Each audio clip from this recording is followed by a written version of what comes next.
دا د پارچینار ښار نه تقریبا یو څو کیلومتره لرې شلفزان لارزر د جنکو میډل سکول دی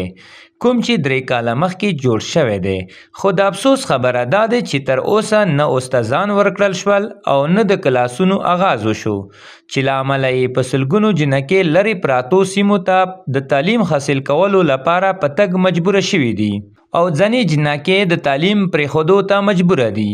د سکول د عمارت د میلیونو روپۍ په مالیت جوړ شوی دی خو د وخت په تېرېدو سره خرابېږي دوه نیم کاله کېږي چې دا بلډینګ کمپلیټ شوی دی خو اوس که تاسې د سکول ته وکسو بالکل کنډر تاسو ته د کنډر یو تصویر وړاندې کوي ویلې کې د واښه وګوري د هغې وګوري نه مو ته د سټاپ سینکشن دوی راکوي او نه د سکول ته هغه کوم کلاس پور دي هغوی څه داسې ریګولر کوي اوسه پورې دا سړی په خپله د هغه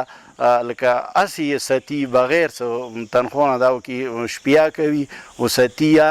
او مو دغه جلکیو دیجی نه 4-5 کیلومتره هغوی یو بل سکول ته چی ګورنمنټ ګرلز های سکول شلازان ته دیجی نه چی نمو دی دیجی ډي سي یا د ایجوکیشن کوم افسر دی هغوی نه دا پر زور مطالبه کوو څه زر تر زره د ایمو ته د سټاپ سینکشن ویرکي چې هغه د جلکۍ ته ډو سټیپ نی ایجوکیشن مهیا شي نو دوی به ډېره مهرباني کوي